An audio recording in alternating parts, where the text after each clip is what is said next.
Spring roll খেতে ইচ্ছে করলে বাড়িতেই খুব সহজভাবে বানিয়ে নিতে পারবেন। খুব সহজ পদ্ধতিতে আজকের স্প্রিং রোলটা আপনাদের বানিয়ে দেখাবো। তো আসসালামু আলাইকুম বন্ধুরা, আজকের রেসিপিতে আপনাদের সবাইকে স্বাগত। সবাই কেমন আছেন? আশা করছি ভালো আছেন। তো আজকের রেসিপিটি আপনাদের ভালো লাগলে অবশ্যই লাইক কমেন্ট শেয়ার করবেন। আর আমার চ্যানেলে নতুন বন্ধু হয়ে থাকলে চ্যানেলটিকে অবশ্যই সাবস্ক্রাইব করে আমার পাশে থাকবেন। তো প্রথমে আমি একটা বাটিতে নিয়ে নিচ্ছি 1 বাটি ময়দা, সামান্য একটু লবণ আর 1 চামচার মতো সাদা তেল দিয়ে খুব ভালো করে ময়াম দিয়ে নিলাম। ময়দা নিয়েছিলাম, তারপরে দিয়ে দিচ্ছি লবণ আর সাদা তেল দিয়ে খুব ভালো করে ময়াম করে নেব। অল্প অল্প করে নরমাল জল দিয়ে সফট একটা ডো করে নিয়েছি। একটা নরম না মাঝারিতে উপর থেকে একটু সাদা তেল মাখিয়ে সাইডে রেখে দিলাম 10 মিনিটের জন্য। আর এদিকে একটা কড়াই বসিয়ে দিয়েছি, কড়াইয়ে দিয়ে দিলাম সাদা তেল। আর এদিকে তার আগে দিয়ে দিচ্ছি তেল দিয়ে পেঁয়াজ কুচি আর পাঁচফোড়ন মশলা দিয়ে দিচ্ছি রসুন গ্রেট করা, আদা গ্রেট করা, কাঁচা লঙ্কা কুচি, গাজর কুচি। হালকা করে আগে মশলাটাকে ভেজে নিয়েছিলাম, তারপরে গাজর দিয়ে স্বাদ মতো লবণ দিয়ে দিচ্ছি। দিয়ে এবার দিয়ে দিচ্ছি বাঁধাকপি। বাঁধাকপিগুলোকে আমি এভাবে কুচি করে কেটে নিয়েছি। আর এদিকে দিয়েছি পেঁয়াজ কুলি, আপনারা চাইলে এখানে ক্যাপসিকামও দিতে পারেন। দিয়ে আমি অনবরত নেড়ে চেড়ে একটু দিয়ে দিচ্ছি চিলি ফ্লেক্স, হলুদ, ধনে গুঁড়ো, জিরে গুঁড়ো দিয়ে আবার খুব ভালো করে নেড়ে চেড়ে দিচ্ছি। কিছুক্ষণ সিদ্ধ হয়ে আসলে দিয়ে দিচ্ছি 1 ছিপি সয়া সস আর দিয়ে দিচ্ছি এখানে আমি গরম মশলা গুঁড়ো দিয়েছি। আমার ভিতরের পুরটা রেডি হয়ে গেছে, নামিয়ে সাইডে রেখে দিয়েছি। আর এদিকে ময়দাটা কতটা সফট হয়েছে দেখতে পাচ্ছেন। আরও একটু হাত দিয়ে ময়াম করে মেখে নিচ্ছি। তারপরে ছোট ছোট লেচি করে কেটে নিচ্ছি। সবগুলো লেচি কেটে নিয়েছি। এবার খুব সুন্দর করে একটা গোল বল করে নেব। এবার আমি ময়দা লাগিয়ে এখানে আমি কর্নফ্লোর নিয়েছি, আপনারা চাইলে ময়দা দিয়েও বেলে নিতে পারেন। তো আমি অল্প অল্প করে কর্নফ্লোর দিয়ে আমি ছোট ছোট রুটি করে বেলে নিচ্ছি। এভাবে করে আমি সব রুটিগুলো বেলে নেব।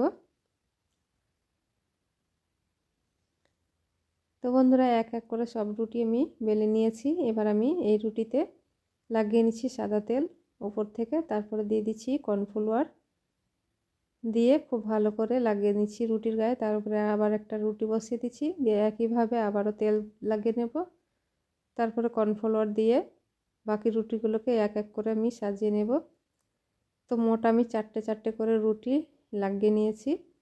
এবার এটাকে আমি খুব ভালো করে কর্নফ্লাওয়ার লাগিয়ে তারপরে বেলে নেব।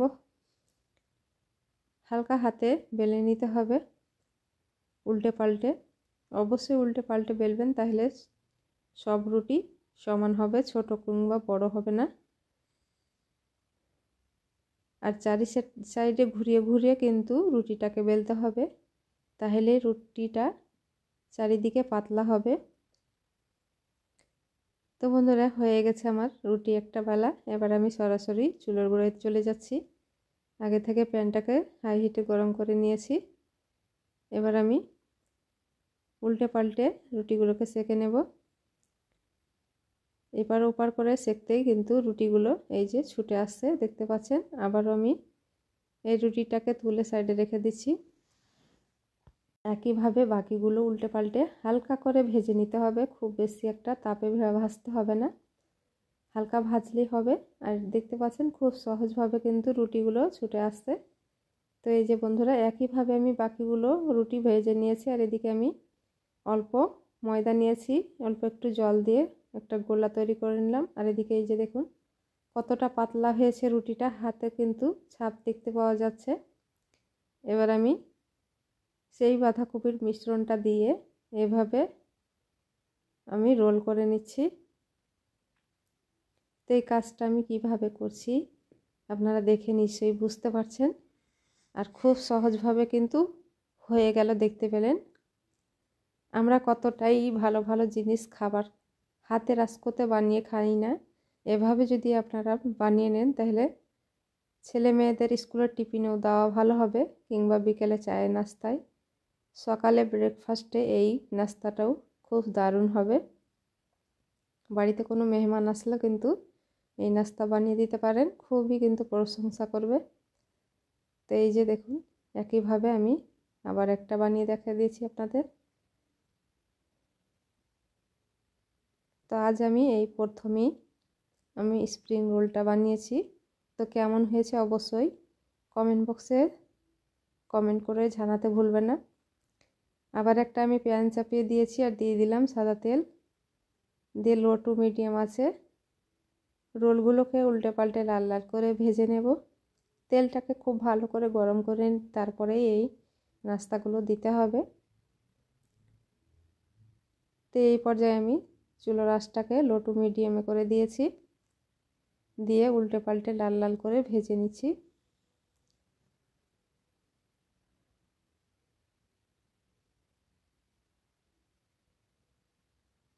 তো বন্ধুরা, যেহেতু আমি কম তেলে ভাজছি তার জন্য কিন্তু এই সাইডগুলো ভাজা হচ্ছে না, তার জন্য আমি এরকম একটু করে ভেজে নিচ্ছি। তো এই যে দেখুন বন্ধুরা, সম্পূর্ণ আমার রোলগুলো ভাজা হয়ে গেছে আর দেখতে কতটা লোভনীয় আর ইয়ামি হয়েছে। তো এই যে দেখুন কি সুন্দর লাগছে।